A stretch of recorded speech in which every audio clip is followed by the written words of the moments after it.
Ship Go Now. Hello, I am Robert Ogilvy, Executive EQ Coach, and you have stumbled upon the Leadership Lunchtime live stream. Glad to have you. It's lunchtime somewhere. So, what are we talking about today? What are the 8 trends and you could say modern organizations, but really it's like high performing organizations, organizations really interested in innovation, but also organizations interested in bigger impact, more progressive, honestly, I would say more inclusive. These are the trends we're seeing. So if this sounds like you, you'll want to listen to this.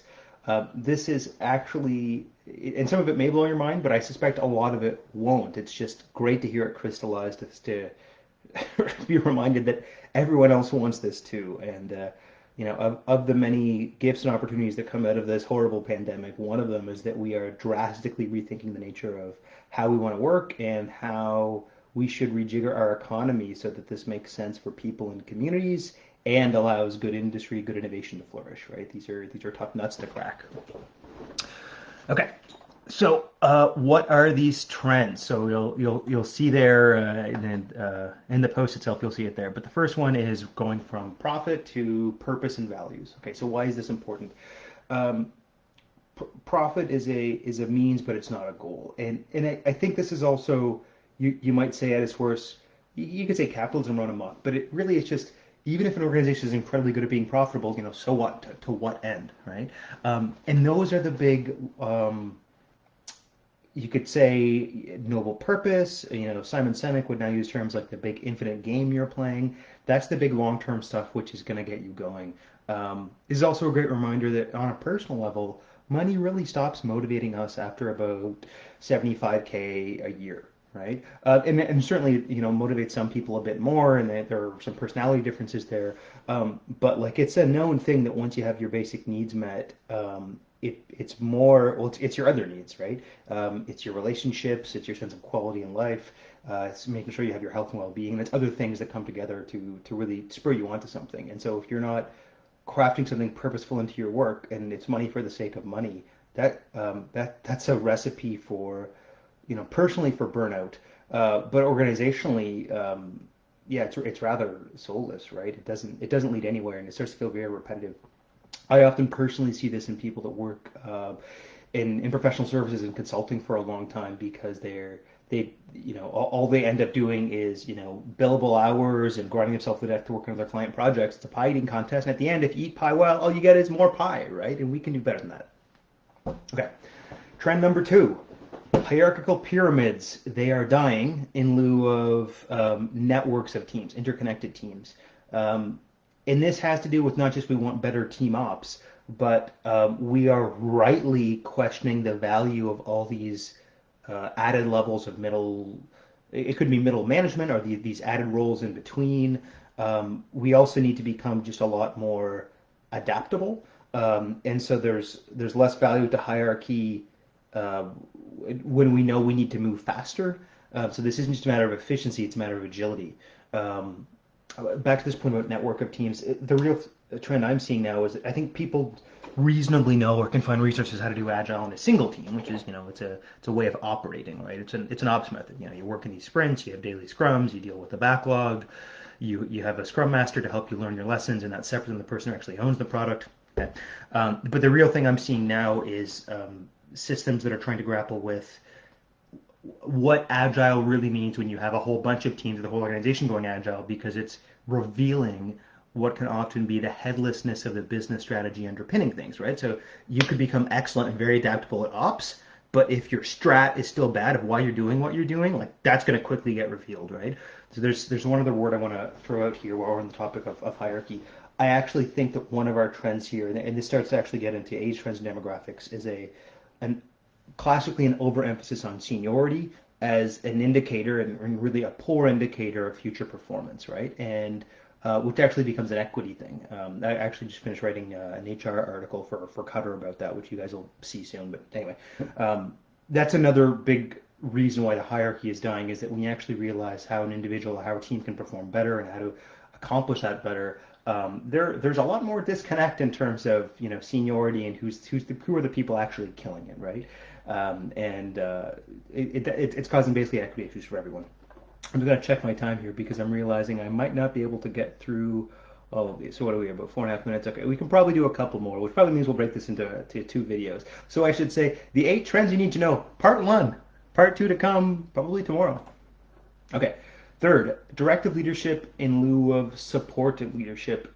That's basically an extension of saying we know command and control as an individual leadership style isn't that effective, and you want to support and enable people. I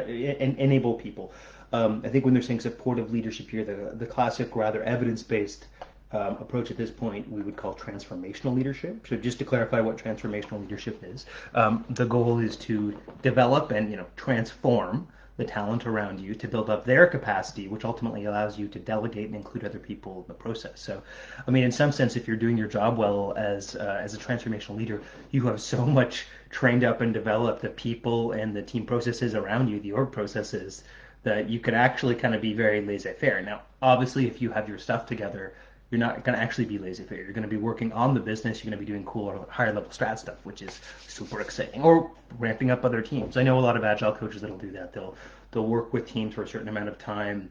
It becomes easier to work with them, and they'll add on new teams, or maybe they're with a team for anywhere from 6 months to 2 years, and then they'll move on to other batches of teams. So then it's like this cycle of training teams up, and that would be another example of transformational leadership. The managers are becoming more coach-like, because things are so complex and cross-functional. It is impossible now that one person can know everything. And so, as much as managers have always been the generalists who can get things done, they, I guess, now have to acquiesce to often being the non-technical generalists, which are the ultimate ops and people enablers, as opposed to the technical experts that can say, no, I was the crack IT engineer for 15 years, and I know exactly what's best for this system, right? It's a that doesn't do much for human motivation when you're constantly undercutting someone's insights and expertise. Okay, fourth one, and probably the last one we'll have time for today, much as I could vamp forever, but I do need to keep this under 10 minutes. Planning and predicting in lieu of experiment and adapt. Okay, so if you've heard me mention in other videos, red work versus blue work, or explore versus exploit, that's what we're dealing with here. It's not just more organizations need to get the explore part down, but in times of crisis or in situations where the typical exploit isn't working, we're forced to explore. We're forced to explore new business models. Or I think one of the big shifts we're seeing now is some people may have already wanted closer kind of supply chains, but now with the pandemic, supply chains have been totally screwed up, right? And so there is a mad dash for local food, local supplies, local this, local that. Stuff probably within your province or state, maybe within 100 clicks or 100 miles. And that's fantastic, but that's, wouldn't that have been a better problem if we had, preempted that 6 months or 6 years ago, as opposed to getting slammed with it as this giant operational bottleneck, right? And I guess that's part of the value of Explore. Where could things be going? The salient value in terms of long-term development, the salient view here in long-term development is if you think of the kind of urgent and importance kind of quadrants. What is not urgent, hopefully not urgent, but is important, would be very valuable and differentiating long-term, right? And work towards that. And so then back to the terms they're using here, experiment and adapt is to say, you don't have to make a big, huge, crazy bet or pilot or Hail Mary pass on this, right? It's actually more about small, quick bursts of learning, and you could consider them kind of business product changes. They could be feeling like more like customer service changes. There's a lot of pieces that could come together here, but actually, it in practice will look more like a system of continuous learning and bits of experiments that are happening and accumulating, as opposed to these big mammoth bets. I think big mammoth bets are actually another intellectual artifact of command and control, leadership style, and kind of great man theories of leadership, right? There are no perfect answers. There are just incrementally better answers. Some changes are going to be more seismic than others, but that's why you got to experiment and get better so that you're not stupidly betting the farm on something.